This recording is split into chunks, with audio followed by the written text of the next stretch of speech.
Okay, I'm going to try to make this a short review for those who are interested in this rack. So this is the WeGym rack.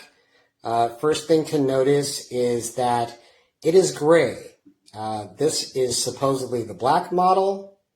It is not black. You can see that it's gray. You can see the color of the hex dumbbells with the rubber ends are black, and when it's right up to it, there's a big color discrepancy. Also, that rack behind there that we're trying to replace is black. Okay. Next thing, which is the reason I believe anybody would purchase this rack, is space saving. That part is awesome. I believe this is just over 11 inches by 13 inches as far as excuse me, the width and length or depth, whatever you would want to call it. I do wish this was taller. I'll explain that in a second. But you can see that it does save a lot of space, especially compared to that rack. That rack is 36 inches wide with 21 inches of depth.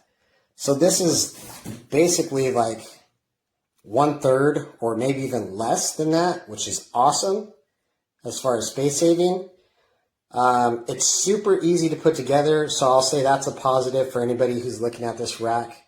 If you can see the little silver bolt through there, I believe there's 8 of them on each side. They connect with these little bars on the inside. You can see that.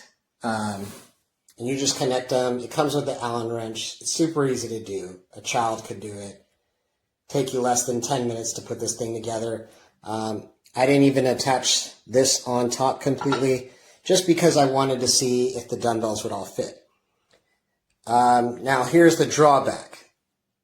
For the height for these particular dumbbells, hex dumbbells, this has a pair of 5-pound, 8-pound, 10-pound, 12-pound, 15 pounds, 20 pounds, 25 pounds, and 30 pounds on it. Okay? That all fits on. It all looks great.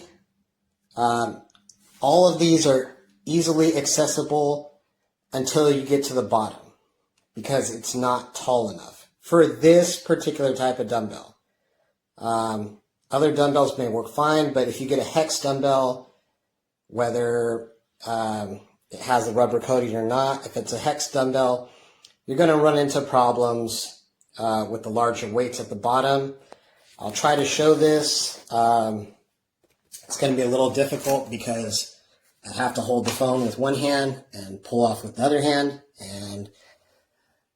So here's the 30-pound at the bottom. You can see it's 30-pound. Now, if I pull this off, watch the weight above, you're going to see it move.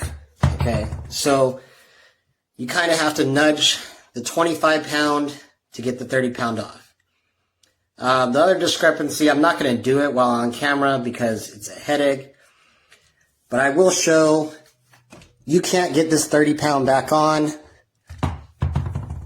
unless you take the 25 off, put the 30-pound back on, and then put the 25-pound back on. Okay? Even with the 20-pound, it does touch the 25, not that much, and they both can stay on, and you can put both on and off.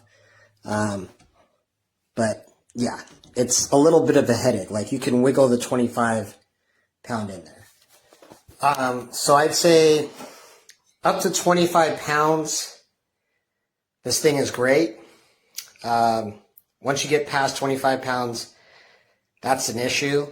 But again, like I said, space saving. We're more than likely not going to keep this rack because there is another rack I found, and it's actually cost less, and it says it can hold up to 40 pounds no problem, and there's pictures of it to show that. So that's it. Hope this helps anybody who's interested in this item. Amazing. Definitely recommend.